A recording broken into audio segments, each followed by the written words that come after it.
Could you please introduce yourself? My name is Nathan.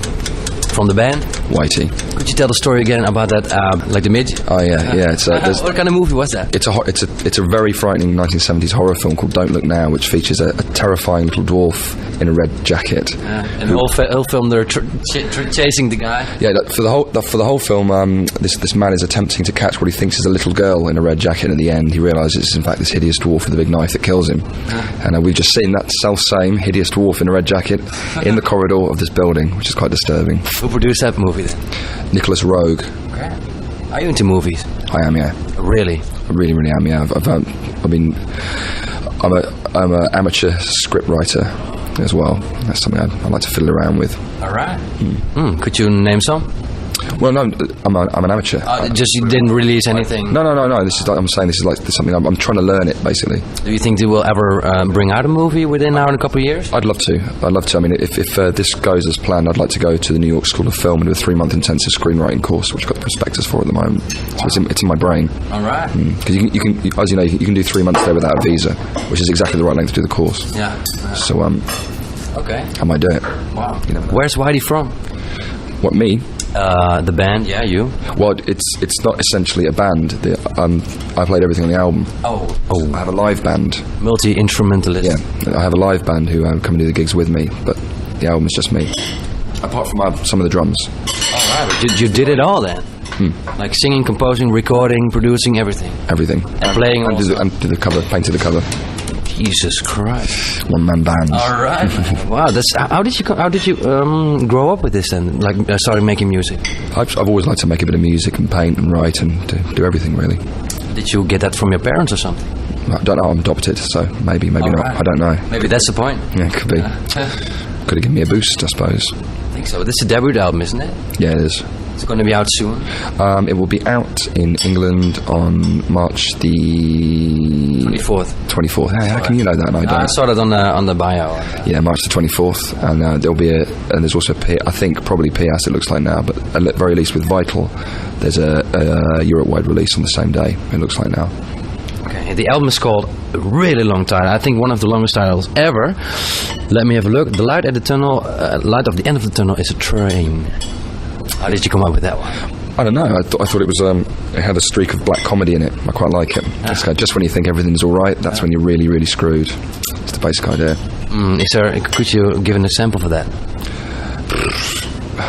A million, probably. Yeah. Yeah, but just one that really has to do with. My life I've been completely screwed. Oh God, there's too many to mention. I don't know. Not off the top of my head. Maybe not. I'm not sure. I don't know what to say. Probably most of them I couldn't say to you anyway.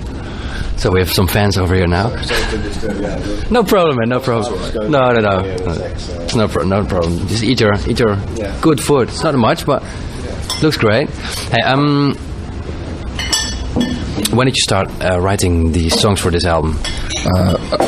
The oldest tracks on the album are about 2 years old, 2.5 years old. Did you play in other bands before? I've had an awful lot of records out. Most of them are dance records over the last 10 years. I've probably had about 17 or 18 records out in total before this album. These are singles, okay. 12 inches, not albums. So you're also a DJ? No, I've never DJ'd, no. Just making singles? Yeah, just making dance records. I like making them. But this is not really dance, this is more alternative, laid back. No, I've always listened to rock and roll. Could you please, shall we sit somewhere else otherwise? Shall we? Yeah? Yeah. Right. It's quite cold, huh? No, it's Bloody Mary is okay. Going in my stomach. I'm not. You've had a big night of drinking. Yeah, last night was very big. You played here in Holland somewhere? Yeah, we played in. I'm going to get the name wrong for the millionth time this weekend in Nijmegen. Nijmegen. Yeah, right. How was that? It was okay. It was a bit like playing a youth club. You understand what I mean by youth club? Yeah. It was there was something quite youth clubby about it. It was full of 15-year-old girls. It was very weird. Really, really young girls, which is a bit strange. Haven't had that before. Really? Yeah, it was weird. What's it about in London then, where you're from? It's more kind of, it's 20-somethings, people in their 20s, fashion people and art people and posers. Really, lots of people like that. Fashion and art, music. With the Posers band at the moment, that kind of thing, which is cool. I think so. Do you see the differences, like when you walk here in Holland, like in Amsterdam, or in London, for instance? What do we? The different people, because you have lots of people who are busy with fashion, music, and art and all those things in London more than here, I think. Yeah, but, you see it on the street, on the clothes, or completely. It's where I live as well. Is I live in the East End of London, and it's the main area where I live for artists and musicians. Basically, it's where everyone lives. So it's like living in an alternate universe where everyone's fashionable and everyone's young as well. It's really weird where I am. You never see anyone over 40 and 50 in the whole area I live in. It's weird, apart from maybe a taxi driver. It's like the land of the young. He doesn't live there. No, he's just bringing you home. It's bringing people home to the land of the young. Yeah. Hey, what's the music scene like over there? What's the music scene like over there? Yeah. It's good. It's good at the moment. It's quite healthy. I think it's in a better condition than it's been for the last few years, and it's also quite supportive as well. Like all the bands that they all share houses and drink in the same bars, and everyone knows each other, and we all go to each other's gigs and sort of cheer and stand at the front. And there's a nice kind of community feeling in the East End of London at the moment amongst the bands, which is cool. Okay, cool. So could you name some bands which we have to look out for? Bands to look out for from London at the moment. I'd say 10 Minutes with My Dad, who I believe have played here actually. 10 Minutes with My Dad? 10 Minutes with My Dad. Sounds creepy. It's very, very strange. Sometimes. It's two crazy ex-strippers, these girls, that they dress up as kind of crazed American sluts, and they beat each other up over incredibly hard music and rap and just on the stage. On stage, yeah. Wow. And kind of strip and sort of rock bitch. What was it? Rock bitch? What kind of like that? Yeah, you know that band because they fucked on stage. No, I never. Well, they're not quite that extreme. They're not that extreme, but they're pretty extreme. They're quite often like. I actually live with one of them, which is why I'm plugging it. But she's quite often got a black eye and like just chips out of her teeth. Even though she's really pretty, she's like it's kind of hard and pretty. How come you think? How come? I don't know, man. They're just both fucking crazy. Like one of them. Sorry, you can bleep that out? Yeah. You wanted to bleep it out? Yeah, that's quite funny. Fuck. No. That's okay. You can say you can swear. Yeah, you can swear on Dutch radio. Okay, no, bleep me out anyway, man. Because I've never been bleeped. I think it's funny. Okay. Bleep me. Feel free. Well, one of them was raised in a crazy American commune, a religious commune cut off from the outside world. It's almost like a Quaker. In England? No, in America. She's American. She's from the San Francisco area. She's raised in this extreme religious community, like sealed off from the world. So I think she's probably still rebelling against that. I think she wasn't allowed to do anything, so she ran away from home when she was about 16 years old. Now she's just crazy rock bitch. She's like sort of disturbed now. Yeah, but in a nice way. Okay, yeah. Cool. They're not dangerous. Huh? They're not dangerous. No, they're not really dangerous. They look dangerous, but they're not. Until they do something wrong. Yeah. Hey, something about the album. We have a big hit over here. The second song, "Leave Them All Behind." Leave Them All Behind. Love that song.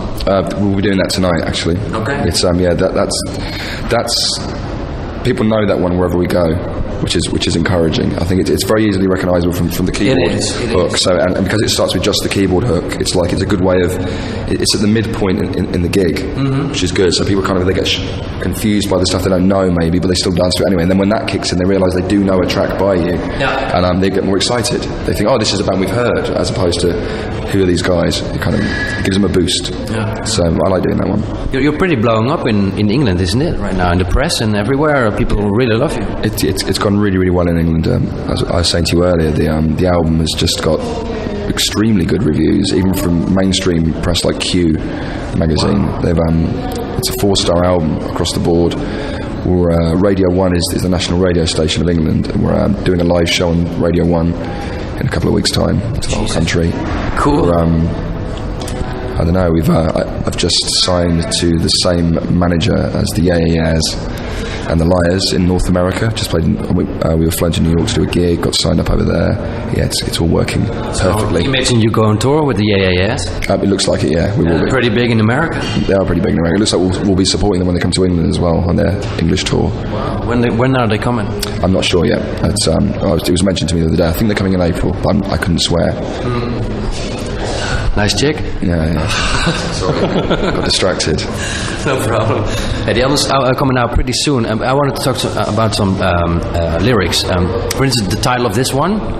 This one? Yeah, number 3? Yeah. What's it? That's a secret. Okay. Well, what's it about? What's the song about? Yeah. I can't really tell you without giving away the secret, actually. It's almost like a joke, but it's an in-joke with a friend, and that's why I need to keep that one a secret. Okay. And A Walk in the Dark, for instance? A Walk in the Dark is just a kind of stalker track, I think. It's about I think that was probably triggered off from realising that there's people that you see repeatedly when you go to bars and clubs that you never actually meet, but they're part of your kind of furniture. Yeah.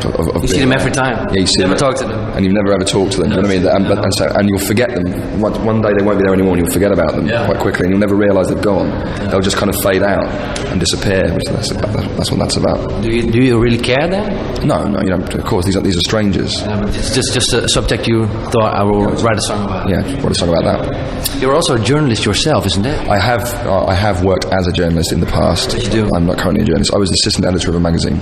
All right. And a feature writer. All right. That kind of thing. What kind of things did you write for?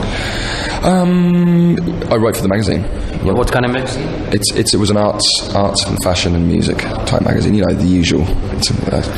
We have some. I'm not into that. Really. No, neither am I anymore. That's the thing. I did it for a while and I stopped. But I used to write completely incorrect articles for them. Like it's supposed to be art and fashion. I wrote one about the Borgias, the family, the Borgias, and the decadent popes. This kind of thing. I ended up writing things like this for it, which no one actually wanted to read, apart from sort of 10 intelligent readers, and the rest of the people would skip through it and just go straight to the fashion shoots, kind of thing. So I got sick of doing that in the end. And now you can live off the music? At the moment, yeah. Quite comfortably as well, actually. Much to my surprise, it's about time to, after 15 years of gruelling poverty, it's quite nice to play in nice places, stay in nice hotels, eat good food. And have a nice debut record. Yeah. That's pretty cool.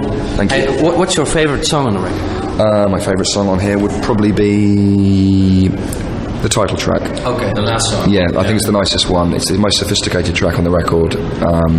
It's more. It's quite laid down, isn't it? Yeah, it's very low, but I think it's got a nice atmosphere to it. It's an interesting picture mentally, I think, for me anyway. When I listen to it, it's the direction I probably go more in for the second album as well. So it's like a taster of what I want to do next. I enjoy the songwriting element, and this album I've deliberately held a certain amount of that back, so it would still fit into a kind of electro rock framework, do you see what I mean, and be more accessible to people. Whereas if I'd done a whole album of floaty, sad, confusing stuff, I wouldn't be sitting here talking to you now. I don't think so. No, I'd be. Because I will lay in bed, like I wouldn't have any money, and I wouldn't be staying in a nice hotel. I'd still be sitting in a shithole in London, strumming my guitar and whining. Yeah, I think. Whining. Why I'm not famous? God damn it! Why is nothing happening? Hey, what kind of music do you listen to when you're at home? I've been listening to lots of Johnny Cash at the moment. Yeah, I love the American series of albums. The ones he did just before he died. Yeah. And especially the covers one. What's it called? The Man in Black. I think it was his last one. It's got that cover of Hurt by Nine Inch Nails. Do you know that track? Also, Rusty Cage, Soundgarden. Yeah. There's some great. Yeah, it's a brilliant. I've been listening to that obsessively. The new Elliott Smith. Well, the last Elliott Smith now, sadly. What else have I been listening to? I'm more on that kind of when I'm listening to stuff. I never listen to dance music or electro ever anymore. I'm totally sick of it because I made dance records for years. I overdosed on that shit completely. Yeah, maybe you will get back to it later. Maybe. I have my moments. If you get me drunk enough and propel me onto a dance floor, I might occasionally kind of sway around a little bit. But, I tend to listen to song-based stuff, relaxing. Not relaxing. I sound like a right old bastard now. Actually, I like to listen to relaxing songs when I'm at home. No, but you know what I mean. I like sad music, really. I like sad music. Yeah. You know the God Machine? I don't actually. No, I don't. It sort of reminded me of that. God Machine. God Machine. Gut Machine. No, I've never heard. The guy's in Sofia right now. It's called Robin Proper Shepherd. Robin Proper Shepherd. Yeah. It's a very strange name. He's from London. He was from America, but he moved to London. He moved to London. Beginning of the 90s. You don't know that. It's alternative rock. For some reason I don't. Okay. I spent most of the 90s out of my head, man. I missed a lot of things. I think so. You were in the dance period. I know. Completely. I was I don't even remember. You missed it. Check it out. The God Machine. Okay, we'll do. Hey, let me have a look.